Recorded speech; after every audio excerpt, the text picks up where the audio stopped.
እናንተ ምእመናን ማታ ማታ ስትገቡ ገንዘባችሁን ትቆጥሩ የለ እንዴ? እናቶቼ ማህረባችሁን ትቆጥሩ የለ እንዴ? አባቶቼ ኪሳችሁን ታስተካክሉ የለ እንዴ? እናንተ ነጋዴዎች በየቀኑ አካውንታችሁን ቼክ ታደርጉ የለ እንዴ? እናንተ ኢንቨስተሮች በየወሩ ባንክ ሪኮንሲሌሽን ትሰሩ የለ እንዴ? ያጣችሁትን ያገኛችሁትን፣ ትርፋችሁን ኪሳራችሁን፣ ጎደሏችሁን ሙላችሁን ትፈትሹ የለ እንዴ? ምን ነው ያጣነው ጸጋ እግዚአብሔር ማታ ማታ አልጎበኘዋል? ሞልቶናል፣ ጎሎናል፣ አለን የለንም? ሁላችንም ነን። ለመቀባባት አይደለም የምለው፣ ማነጻጸር አልቻልንም። የጎደለንን አናውቀውም። ሁሉም ነገር ሰላም መስሎና እዩት ብላቴና እኔ እዚህ በረሃብ ለምን እሰቃያለሁ አለላ። ወገኖቼ እንኳን አባቱ ቤት ምቾት ከአሳሞች ከሚበሉት አሰር ይበላ ይመኝ ነበር ነው የሚለው። የማጣቱን ጥግ ተመልከቱት። የእንስሳትን ምግብ ለመብላት እስኪመኝ ድረስ ነው የወደቀው። ምን አይነት አወዳደቅ ነው ወገኖቼ! እንዴት እንደወደቅን ተመልከቱ። ብዙ የቢራ መሳከሪያዎች ያኮሩና ደሙን መጠጣት ግን አቅቶና እንዴት ካለ ውርደት እንደተዋረድን ተመልከቱ። ጨዋነት ተወግዞ ነውረኝነት ከብሯ ከምን አይነት ጸጋ እንደተዋረድን ወቁ። በአንድ መጽናት ተኮንኖ አመንዝራ መሆን ተጨምጭሞለታ። የአሳሞች አሰር ከሚበሉት ሊመኝ እንኳን እንዴት ይፈልግ እንደነበር አስተውሉት። ያንን ነው ያየው። ጉስቁልናውን አየ፣ ድህነቱን አየ፣ ረሃቡን አየ፣ ጠኔውን አየ፣ መራቆቱን አየ፣ መጠበሱን አየ፣ ማደያቱን አየ፣ መሽተቱን አየ። አሳሞች ጋር ሲውል መቼም መሽተቱ አይቀርም። አቤት ክርፋቱ ወገኖቼ! የእግዚአብሔር የሕይወት ሽታ የራቀን የዓለም ክርፋት እየቀረበን መሆኑን አውቃችሁታ? ምንድን ነው የምትሸቱት? ሕይወት እንሸታለን። የእግዚአብሔር መዓዛ አለን። ሰዎች ሲያሸቱን ደስ ይላቸዋል። እኛ ስንኖር ሰላም ይሰማቸዋል። እንዴት ያሳዝናል! እስከ መቼ ነው በመስማት ምን ሄደው? ጉባኤ እኮ ሴሬሞኒ አይደለም። እድሜ መቁጠር እኮ አይደለም። ጥቂት ለውጥ ነው የሚያስፈልገው። በትወርቁ ትነሳላችሁ። ሁለተኛ ነጥብ ወገኖቼ፣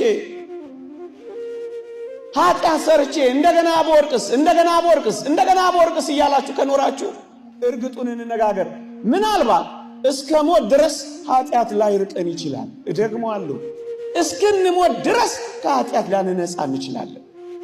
እና እስክንሞት ድረስ ከኃጢአት ካልነጻን እስክንሞት ድረስ ንስሐ ሳንገባ ልንኖር ነው። ተው እንጂ ምእመናን። በሶስት ምክንያት ንስሐ ኃጢአት ላይ ርቀን ይችላል። አንደኛ ጊዜው ስላልሆነ፣ ሁለተኛ በእኛ አቅም ብቻ ኃጢአት እንደማይወገድ እንድናውቅ፣ ሶስተኛ በመውደቅና በመነሳታችን አስተማሪዎች እንድንሆን። በእነዚህ ምክንያቶች ኃጢአት ሊያርቀን ይችላል። እና እስከ ሞት ድረስ ኃጢአት የማይርቅ ከሆነ እስከ ሞት ድረስ ሳትታረቅ ልትኖር ነው። በመኪና መጥተው ሊያቆርቡ ነው። ኃጢአት እምቢ ባለ ጊዜ፣ በጃጀህና በሸመገልክ ጊዜ ንስሐ ልትገባ ነው። አሁን ይሄ እግዚአብሔር ማፍቀር ነው። ዓለም ስትጥልህ አንተ እግዚአብሔር ጋር መውደቅ ነው የምትፈልገው። ፍቅር ይሄ ነው። ትኩሱ ለዓለም የቀዘቀዘውን ለእግዚአብሔር መስጠት ነው የምትፈልገው። ግድ የለም እሱም ቢሆን ይሁን። ደግሞ እንደዚህ አለ ብለህ እንዳትቀር። ግን እንደሱ አይደለም። እስከ ሞት ድረስ ኃጢአት ላይ ርቀን ከቻለ እስከ ሞት ድረስ ከጸጋ እግዚአብሔር ጎለን ልንቀር ነው። ሁለት እንደውም ወደ አባ ቢሾይ የመጣው አንድ መነኮስ ምን አለ መሰላችሁ? ድክም አለው። ይወድቃል ይነሳል፣ ይወድቃል ይነሳል። ታከተውና ወደ አባ ቢሾይ መጣና አባቴ ሆይ እስከ መቼ ድረስ ነው ስወድቅ ስነሳ ምን ወረው አለው ይላል። አባ ቢሾይ መለሰለት እስክትሞት ድረስ አለው። መውደቅ ይኖራል፣ መነሳት ይኖራል። መበርታት ይኖራል፣ መድከም ይኖራል፣ መጠንከር ይኖራል፣ መንገዳገድ ይኖራል፣ መዛል ይኖራል፣ ጊዜያዊ ዝለት ይኖራል። ብርታት ደግሞ ይሆናል። ተስፋ አትቁረጥ።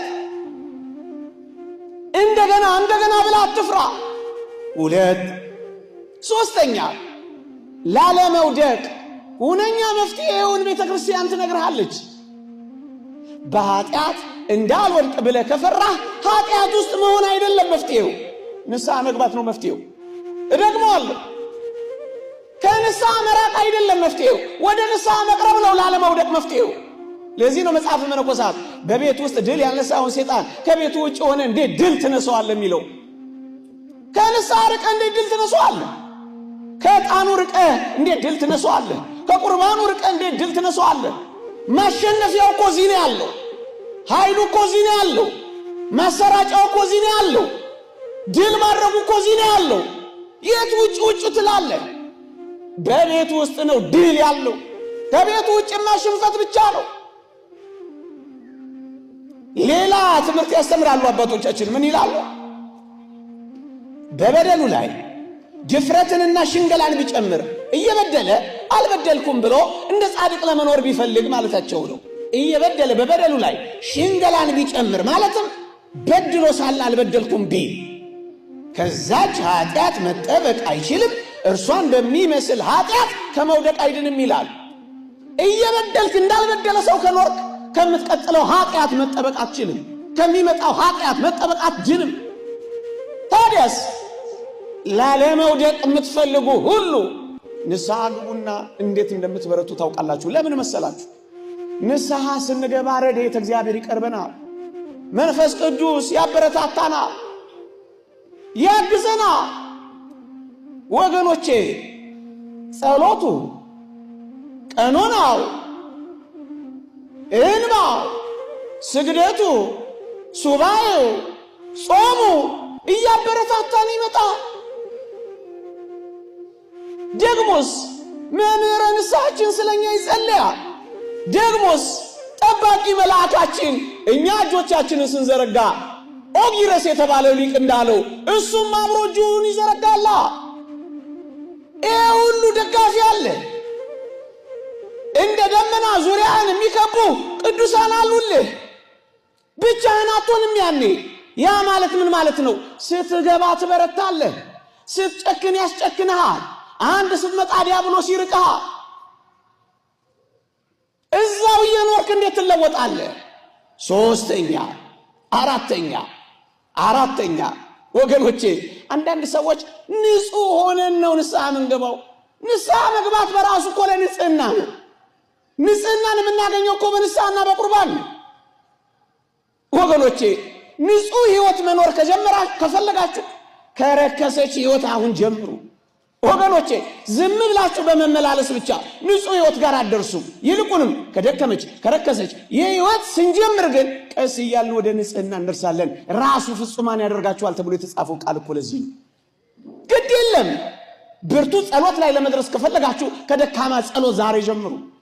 ግድ የለም ንጹህ ህይወት ላይ መድረስ ከፈለጋችሁ የንጽህናና የቅድስና ነጥባችን፣ የመጨረሻው ግባችን፣ የመጀመሪያው መነሻችን፣ የኔትወርክ መዘርጊያችን ንስሐ ናትና አሁን ጀምሮ።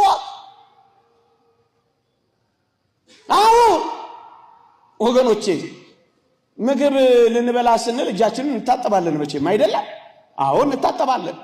ታዲያ ምግብ ስንበላ እጃችንን የምንታጠበው ዳግመኛ አንቆሽሽም ብለን እኮ አይደለም። ደግሞ አንቆሽሻለን፣ እንታጠባለን። ሰውነ እንደክማለን።